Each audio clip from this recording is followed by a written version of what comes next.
प्रिय विद्यार्थियों, मैं हूं नरेंद्र पांचाल। मेरे इस चैनल पर आपका बहुत बहुत स्वागत है।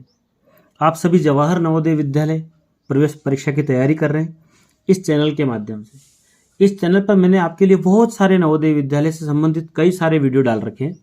आपने उन सभी वीडियो को देख लिया होगा, जिसमें बिल्कुल सरल तरीके से गणित को मैंने समझाया है और आपको सिखाने का प्रयास किया है। सबसे पहला तो ये है कि आप इस चैनल को जरूर आप इसको सब्सक्राइब कर लें, ताकि नवोदय विद्यालय से संबंधित जितनी जानकारी है, जितने नोटिफिकेशन है, जितने अपडेट है, वो सभी इस चैनल के माध्यम से आपको मिल जाएंगे। ठीक है, तो चलिए हम मैथ्स में शुरू करते हैं कुछ बेसिक चीजों को।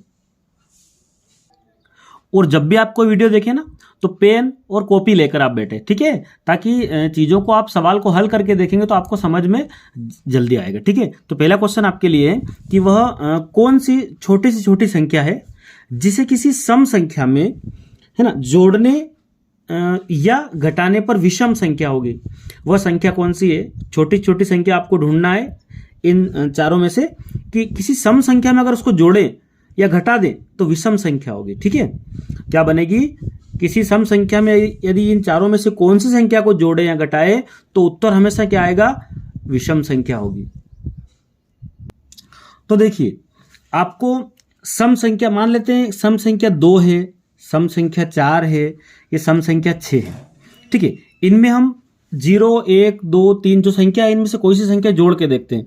यदि 2 में हम 0 जोड़ते हैं तो क्या आएगा? 2 आएगा। 4 में भी 0 जोड़ देंगे तो क्या आएगा? 4 आएगा। विषम संख्या थोड़ी बन रही है। यदि हम 2 में 1 जोड़ दें तो क्या उत्तर आएगा? 3 आएगा। ठीक है, 4 में 1 जोड़ दें तो क्या आएगा? 5। विषम संख्या है ना। 6 में 1 जोड़ दें तो भी क्या आएगा? 7। यदि 1 कम कर दें, माइनस कर दें, तो 6 में से 1 कम हुआ तो 5, 4 में से 1 कम हुआ तो 3। विषम संख्या आ रही ना। इसका मतलब है कि वह संख्या है 1 है, जो किसी भी सम संख्या में जोड़ें या घटाएं तो विषम संख्या प्राप्त होगी। मान लीजिए अपने पास 50 क्या है? सम संख्या है। इसमें यदि 1 जोड़ते हैं तो क्या बनता? 51, विषम संख्या। यदि 50 में से हम 1 कम करते हैं तो क्या आता? 49, ये भी क्या है? विषम अंक है। ठीक है, तो वो संख्या कौन सी है? 1 है। तो आपका क्वेश्चन फिर से आप समझ लीजिए, क्या क्वेश्चन है कि वह कौन सी छोटी संख्या है जो किसी सम संख्या में जोड़ने या घटाने पर विषम संख्या होगी, तो वो 1 है। ये आपका ऑप्शन नंबर बी उत्तर होगा। और आपके लिए विशेष बात यह है कि आपने बेसिक वीडियो सभी देख लिए होंगे गणित के। इस चैनल की प्लेलिस्ट में उन सभी वीडियो को आप देखें। साथ ही प्ले स्टोर पर मेरा ऐप्स है जिसका नाम है पांचाल सर की क्लास। आप उसे डाउनलोड करें, वहां जाकर अपनी पढ़ाई को आप पूरी करें। फ्री टेस्ट है वहां पर, वो टेस्ट आप दें तो आप जरूर सफल हो सकते हैं। पांचाल सर की क्लास को आप डाउनलोड कीजिए। देखिए, सेकेंड क्वेश्चन है, प्रथम 5 अभाज्य संख्या का योग होगा। तो 5 अभाज्य संख्या का योग, सबसे पहले अभाज्य के बारे में आप जानते हैं कि अपना 2 है ना, दूसरी संख्या है आपकी अभाज्य 3, उसके बाद आपकी अभाज्य संख्या है 5, और उसके बाद कितनी है? 7। आपको कितनी चाहिए? 5 अभाज्य संख्या। ठीक है, तो मैंने लिखा 2, 3, 5, 7 और 1, 11। आप इन सबको जोड़ दीजिए, आपका क्या उत्तर आने वाला है? ये प्रथम 5 अभाज्य संख्याओं का योग, इन सबको आप जोड़ देंगे, ये अभाज्य संख्या है आपकी। ठीक है, 1 के बारे में पता है ना आपको, 1 न तो भाज्य और ना ही अभाज्य है।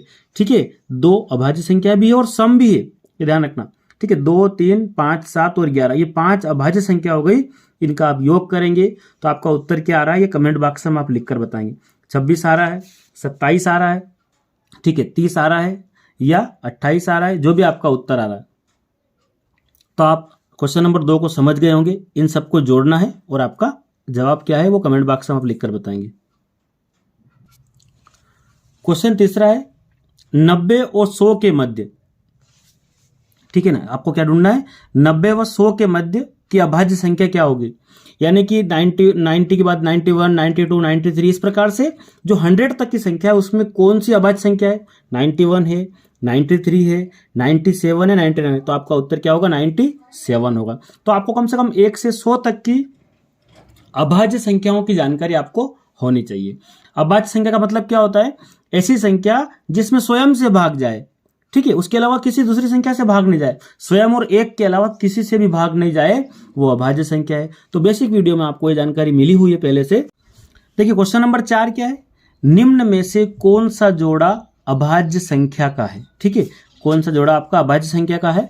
तो यहाँ पर अभाज्य आप चेक कीजिए कि क्या अभाज्य संख्या कौन सी है, 2 और 4। 2 तो अभाज्य लेकिन 4 नहीं है। 1 न तो भाज्य और न ही अभाज्य है। 2 क्या है, भाज्य है। अभाज्य है ना 2, तो यहाँ ये दोनों उत्तर हो नहीं सकते। जोड़ा पूछा है, दोनों संख्या चाहिए, दोनों संख्या आपको क्या चाहिए, अभाज्य होनी चाहिए। तो देखिए आप यहाँ पर ये 2 और 3 दोनों ही संख्या कैसी है, अभाज्य संख्या है, तो ये सी उत्तर होगा। यहाँ पर क्या है, 3 अभाज्य है लेकिन 4 नहीं है। ठीक है, तो यहाँ पर उत्तर क्या है आपका, सी ऑप्शन होगा। 5वें क्वेश्चन पे आपसे पूछा है 15 से नीचे सभी सम संख्या का योग होगा। 15 से नीचे की सम संख्या का योग, तो 15 से नीचे सम संख्या क्या है आपकी, देखिए 15 से नीचे की सम संख्या अगर आप देखेंगे तो क्या होगी, एक तो आपका 2 होगा, 2, 4, 6, 8, 10 है ना, 12 और 14, 15 तक का पूछा ना। 15 से नीचे आप इन सबको जोड़ ले, योग का मतलब क्या होता है, जोड़ करना। तो 15 से नीचे सम संख्या का योग होगा, इन सबको जोड़ के देख लेंगे ना आप, तो आपकी सम संख्या निकल जाएगी।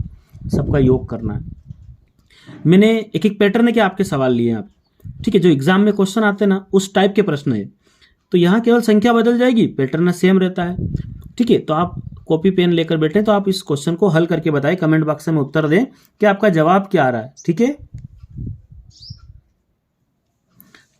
छठा क्वेश्चन है 5, 10 एवं 15 को रोमन में लिखा जाएगा। तो आपको रोमन लिपि आती होगी। ठीक है, 5, 10, 15 को रोमन में कैसे लिखते हैं, तो देखिए सबसे पहले हम 1 को इस प्रकार लिखते हैं रोमन में, इसके बाद इसको हम 2 लिखते हैं, इसको जो है ना 1, इसको हम 1, 2 और यहाँ तक 3 होता है आपका, ये 3 है। रोमन में 4 लिखने से पहले हमें 5 पता होना चाहिए, ये 5 है रोमन में आपका, क्या है, वी लिखते ना, इस वी का मतलब 5 है। 5 में से 1 कम कर दें, यानी कि इस तरफ जो लिखेंगे ना वो कम होगा, तो 5 में से 1 कम हुआ तो क्या बचा आपका, 4।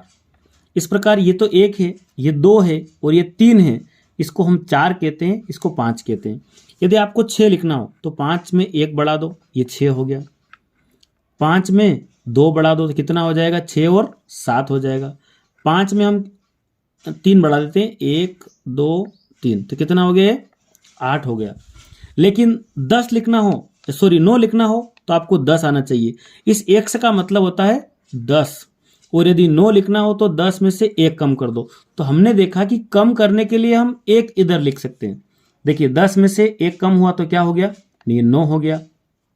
ठीक है, इधर हम अधिकतम 3 बार किसी अंक का पुनरावृत्ति कर सकते हैं, इसी ये 1, 2, 3। 9 के लिए अपन 4 बार नहीं कर सकते, न ही 4 लिखना हो तो इसे 4 डंडे खींचेंगे हम, 5 में से 1 कम करेंगे, 10 के लिए 9 के लिए 10 में से 1 कम करेंगे।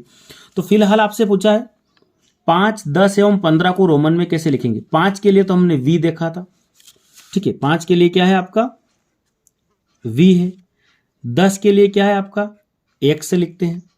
ठीक है, तो सबसे पहले आप देखिए 5, 10 एवं 15 को रोमन में लिखा जाएगा।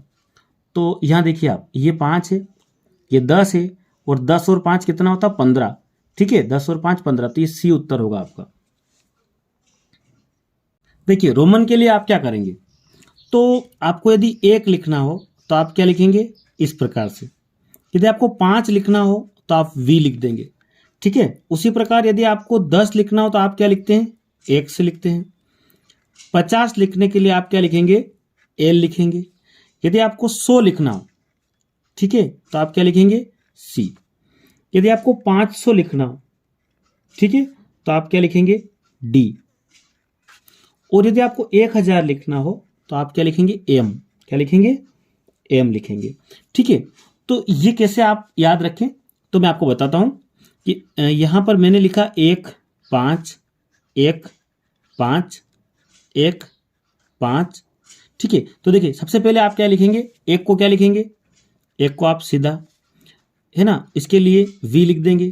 तो ये क्या बना, IVX। क्या याद रखना है, IVX LCDM। ऐसे कैसे, देखिए IVX LCDM, IVX LCDM। तो आप क्या करेंगे, सबसे पहले मैं आपको तरीका बताता हूं। देखिए आपने लिखा IVX LCDM, LCDM, इतना ही आप सीख जाओ, IVX LCDM। आप जानते हैं ना, आपको क्या लिखना, IVX LCDM एम, देखिए आप IVX LCDM 1 5, फिर से आप लिख दो 1 5, फिर से आप लिख दो 1 5 और लास्ट में 1 लिख दो, एम की जगह 1। क्या लिखा मैंने? IVX LCDM। अब आप पता है 5 को V इस प्रकार से, लेकिन X का मतलब 10 और L का मतलब 50, C का मतलब 100, डबल जीरो कर दो, D की जगह फिर डबल जीरो कर दो, और 5 जो है ना आपका M, यहाँ 1000 कर दो। ठीक है, क्या लिखा? 1 5 1 5 1 5, ऐसे करते जाओ तो आपको क्या यहाँ पर अंदाज लगेगा कि जो 1 है इसको तो हम 1 जानते हैं, V की जगह 5, 100 और L, 1 5 लिखा था ना आपने, तो 1 0 बढ़ा दी, यहाँ भी 1 0 बढ़ा दी। उसी प्रकार C और D में देखेंगे आपने 2 शून्य बढ़ाना है और M की जगह 3 शून्य लिखना है। विक्स LCDM, IVX LCDM। ठीक है, एक बार फिर से देख लीजिए आप क्या करेंगे। सबसे पहले आप लिखेंगे IVX LCD, क्या पढ़ेंगे इसको?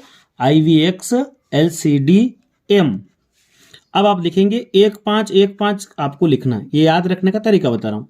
1 लिखा, फिर 5 लिखा, फिर 1 लिखा, फिर 5 लिखा, फिर 1 लिखा, फिर 5 लिखा, और लास्ट में M की जगह भी आपने 1 लिखना। तो आप क्या करेंगे? जानते हैं ना 5 को तो V लिखते हैं, 1 से की जगह 10, तो 1 शून्य यहाँ बढ़ाई तो 1 यहाँ नीचे, 5 के नीचे, यानी कि L का मतलब कितना होगा? 50।